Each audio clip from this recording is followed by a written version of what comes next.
Assalamualaikum warahmatullahi wabarakatuh. Selamat berjumpa kembali ya para pejuang cuan dan pejuang sanggutors. Bagaimana keadaan teman-teman semua? Semoga kalian dalam keadaan sehat semua ya, dan saya doakan nih buat kalian jadi orang sukses semua. Amin, mantap ya. Oke kan kawan ya, tetap secangkir kopi harus selalu ada buat menemani kesempatan kali ini. Nah, di mana di kesempatan kali ini brother, kalau kita lihat bersama-sama kan Bitcoin masih cukup stabil tuh ya, pergerakannya di area 107, 108 untuk hari ini. Dan semoga saja malam nanti bro ya, malam menjelang pagi atau malam menjelang dini hari, Bitcoin bisa kembali menyentuh di atas 110 ribuan. Amin, semoga ya.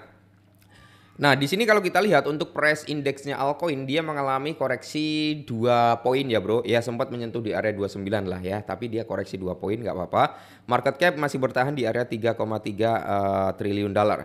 Secara keseluruhan kalau kita lihat untuk marketnya memcoin ya, di sini volume udah mulai bukan volume ya. Kalau volume dia masih koreksi, Bro, 14,78%.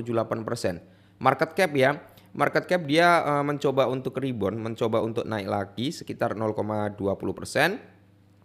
Di sini kalau kita lihat seperti Dogecoin Shiba ini udah mulai ada perlawanan ya, tapi untuk PP masih koreksi, tapi dia udah bagus lah dalam 1 jamnya udah mulai rebound kembali. Bong ini ngeri banget bro, bong ya. Kepala 21 mungkin bisa sampai di kepala 3 nih dalam waktu dekat, semoga ya. Apalagi kalau didorong dengan market yang cukup positif ya, dengan market Bitcoin rebound kembali, atau semisal Bitcoin nggak bisa rebound tapi kalau Bitcoin dominasinya palung Mariana bro, ini juga akan bagus ya terhadap altcoin gitu ya.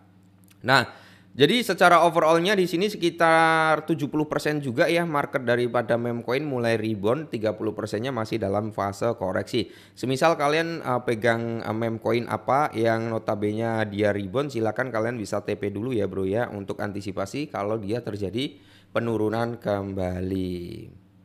Nah, kali ini bro ada top 5 cryptocurrency yang wajib kalian pantau saat ini ya, yang dinilai atau diprediksikan atau berpotensi melonjak tinggi bro ya. Amin, semoga saja ya. Jadi kalau kita lihat bersama-sama di sini pada tahun 2025, dunia kripto diprediksikan akan mengalami transformasi besar-besaran dengan munculnya beberapa altcoin yang menjanjikan. Jadi di sini kalau kita lihat nanti sebelum kalian mau buy atau mau cut loss atau mau jual, disclaimer terlebih dahulu. Yang pertama ada Tron. Tron ini tokennya Justin Sun ya bro ya.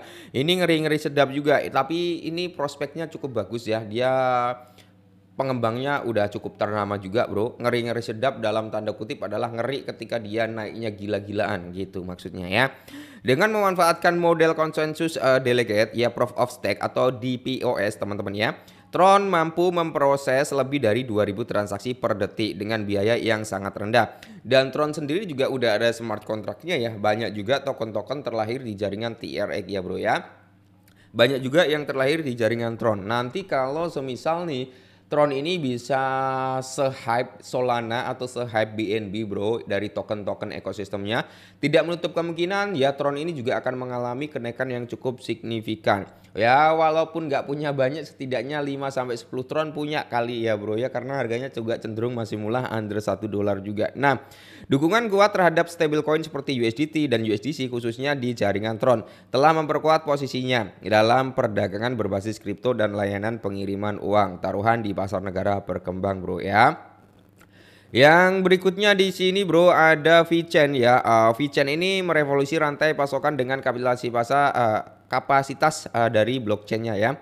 VeChain, nah alih-alih menjadi blockchain serbaguna, VeChain atau itu berfokus pada penerapan industri nyata seperti logistik, retail ya teman-teman ya, dan beberapa hal lainnya yang bisa kalian lihat. Nah, untuk VeChain sendiri udah banyak lah ya di beberapa exchange ya teman-teman, itu banyak banget. Nah, platform VeChain yang ditunjukkan untuk perusahaan yaitu Tollchain mempermudah proses adopsi dengan memungkinkan bisnis membangun dan menjalankan smart contract tanpa perlu pengetahuan teknis yang mendalam.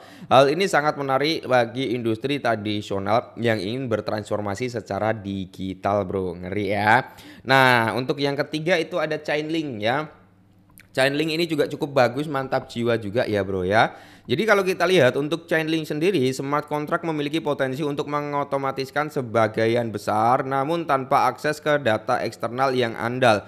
Nah, kemampuan jadi terbatas. Disinilah peran daripada Chainlink dipertunjukkan. Nah, jadi di sini sebagai jaringan Oracle terdesentralisasi terkemuka, Chainlink itu memungkinkan smart contract terhubung secara aman dengan data Fred, API, dan sistem tradisional dari dunia nyata. Koneksi ini sangat penting untuk membangun aplikasi terdesentralisasi yang benar-benar berpotensi atau responsif ya terhadap peristiwa waktu nyata. Nah, mulai dari protokol peminjaman DeFi, model asuransi hingga penentuan harga NFT dan ekonomi dalam GIM ya. Chainlink menyuplai data yang tahan manipulasi seperti harga aset, perkiraan cuaca ya, hasil olahraga. Jadi udah cukup komplit ya.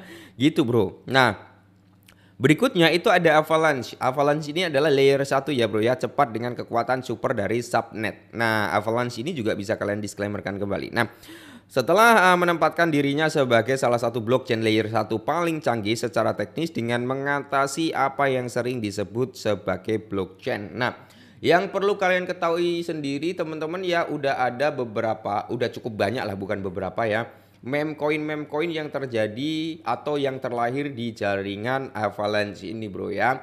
Kalian bisa cek-cek sendiri, kalian bisa masuk ke dalam ekosistemnya Avalanche juga ya. Kalian lihat tuh ya, meme coin berbasis Avalanche udah banyak banget. Nah, sayangnya dia belum hype. Sayangnya dia belum hype seperti Solana, BNB, Ethereum, belum se-hype itu bro. Kalau udah hype ya mungkin harganya bisa sangat bagus. Nah, yang terakhir itu ada AAV teman-teman ya, Foundation Utama Protokol Pinjaman Meminjam dan Likuiditas dalam DeFi. Nah, memberi pengguna kemampuan untuk meminjam dan meminjaminkan aset digital dalam lingkungan yang non-kustodian. Nah, tanpa perlu kepercayaan pihak ketiga.